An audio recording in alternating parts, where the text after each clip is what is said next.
बेकारी कच्ची नहीं है। चलो एक कथा सुना देते हैं।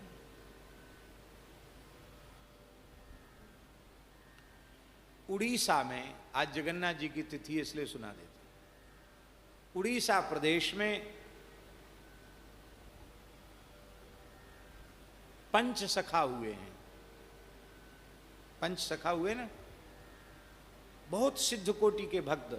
कहते हुए सब जैसे यहां ब्रज में अष्ट सखा, ऐसी वहां पंच सखा, जगन्नाथ जी के सखा, जिनके साथ जगन्नाथ जी की लीलाएं हुई। उन पंच सखाओं में से एक सखा की लीला है। उनका नाम क्या था, शायद कोई होंगे तो पता होगा, जिनको जगन्नाथ जी के रथ में नहीं चढ़ने दिया तो जगन्नाथ जी का रथ रुक गया। नाम मुझे विस्मृत हो रहा, क्या नाम था?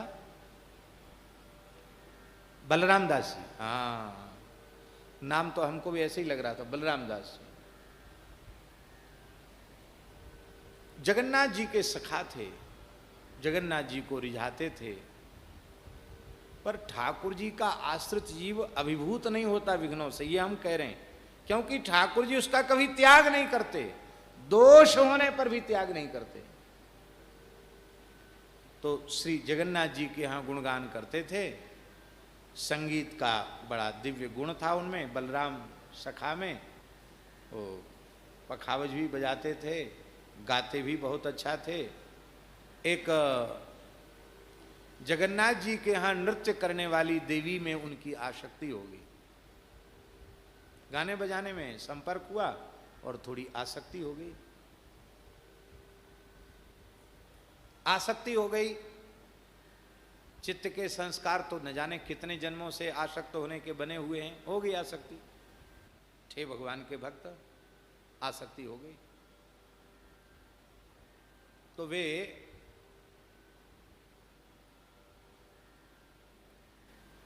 आज नवयौवन दर्शन हो जाता है आज, और नवयौवन दर्शन के बाद फिर प्रतिपदा को जगन्नाथ जी का दर्शन नहीं होता, द्वितीया को ही दर्शन होता है।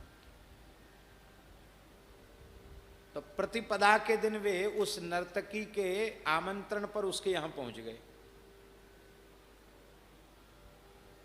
आज जगन्नाथ जी में कुछ है भी नहीं, चले गए वहां, रात्रि को चले गए वहां बलराम जी।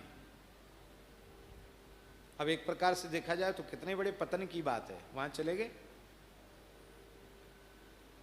रात्रि भर वहां रहे,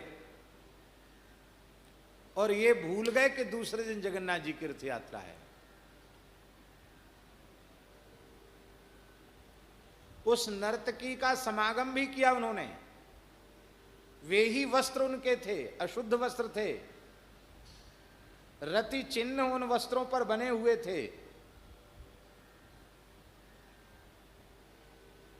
और प्रातः काल उन्होंने देखा कि शंख बज रहा है और कुछ दीपक वगैरह जल रहे हैं, तो उन्होंने पूछा कि क्या हुआ। अरे बोले, आज जगन्नाथ जी की रथ यात्रा है, इसलिए घर घर द्वार पर कदली स्तंभ कलश रख करके, चौमुहा दीपक जला करके, और जगन्नाथ जी की रथ यात्रा की में जगन्नाथ जी के स्वागत की तैयारी हो रही है। अब आखिर तो भक्त थे, थोड़े से फिसल गए क्योंकि चिकना रास्ता है। अब माथा कूटने लगे, हाहाकार करने लगे, बहुत पश्चाताप हुआ, हाय हाय, आज जगन्नाथ जी की रथ यात्रा, और जगन्नाथ जी मेरे ऊपर इतनी कृपा करते हैं और मेरा ऐसा पतन। महाराज जी, भक्त गिरता है गिरने के लिए नहीं, और तेजी से आगे बढ़ने के लिए।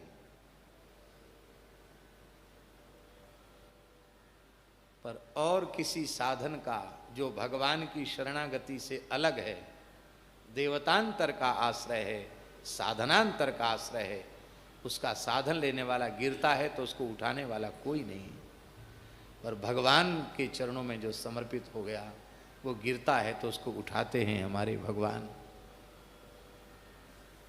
आप चलते चलते धरती पर गिर जाएं तो क्या पकड़ के उठेंगे?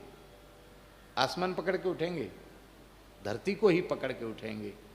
ऐसे ही भगवान की शरणागति, उनका अवलंब तो भगवान ही हैं, गिरेंगे भी तो भगवान को पकड़ कर ही उठकर खड़े हो जाएंगे। खड़े हो गए।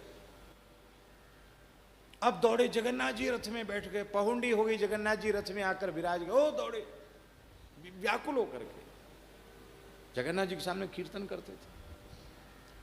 और उस व्याकुलता, देखो पश्चाताप की अग्नि में सारा अशुभ जल गया, जो भूल हुई थी, पाप हुआ था, वो जल गया। और अब शरीर का होश हवास पहुंच गए, रथ के ऊपर चढ़ने लगे। तो अच्छी बातें भले ही प्रसिद्ध न होवें, पर बुरी कोई खबर होती ना, वो जल्दी सब जगह फैल जाती है।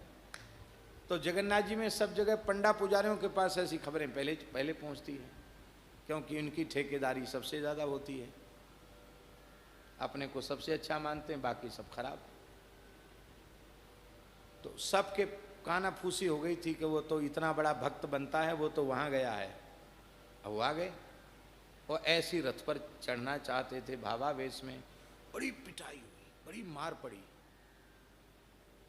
देखा कि मूर्छित हो गए तो उनको फेंक दिया गया समुद्र के किनारे। समुद्र की शीतल शीतल हवा लगी और शरीर में चेतना आई। आपने जगन्नाथ जी को उलाहना नहीं दिया, कहा प्रभु यहाँ आपके सेवकों से डंडे पड़ गए, हम तो जमराज के भी डंडे हमारे ऊपर पड़े, हम तो इस लायक थे, आपने बड़ी कृपा की, पर हम आपका दर्शन नहीं कर सकते, तो हम मानसी में रथ यात्रा करेंगे। आपने समुद्र की बालू में ही 3 रथ बनाए, एक बलभद्र महाप्रभु का, एक जगन्नाथ जी का, एक सुभद्रा जी का, और मानसी में उन तीनों बालुका से बने हुए रथों में भावना से अलग अलग रथों में ठाकुर जी को बिठाया, बिठाकर उनका पूजन करने लगे। अब महाराज वो रथ ही ठाकुर जी के रुक गए, तीनों रथ रुक गए, हिलना डुलना बंद हो गया। ठाकुर जी वो तो समुद्र के किनारे कर रहे हैं भावना, और इधर जगन्नाथ जी के तीनों रथ रुक गए, बलभद्र महाप्रभु, सुभद्रा जी, जगन्नाथ जी, तीनों के रथ रुक गए। आज शाम तक गुंडीचा पहुंचना चाहिए था, अरे आधी दूर तो पहुंचते, आधी क्या, ठाकुर जी रथ में बैठे तो हिले तक नहीं। ये क्या, रथ ही नहीं हिला है। बहुत प्रार्थना की गई जगन्नाथ जी की, राजा ने प्रार्थना की, महाराज क्या बात है, क्या आप इस बार रथ यात्रा में श्री गुंडीचा नहीं पधारेंगे? आपकी नीति कैसे पूर्ण होगी, आपकी विधि कैसे पूर्ण होगी? आर्त भाव से पुकारा। जगन्नाथ जी ने कहा हम तो बैठे हैं बलराम के रथ में, और वो जब हमें मुक्त करेगा, जब खींचेगा, तब हम चलेंगे, उसके बिना हम चल नहीं सकते। बलराम जी को बुलाओ तब हम चलेंगे।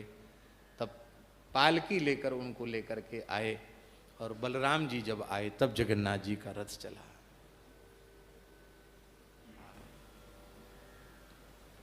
कीजे कृपा आपनी नाई। ठाकुर जी ने नहीं कहा कि हम तुम्हारा मुंह नहीं देखते, तुम हमारे भक्त होकर कहाँ चले गए थे, और हम ऐसे भक्त के लिए भी ठाकुर जी ने अपना रथ रोक दिया। कीजिए कृपा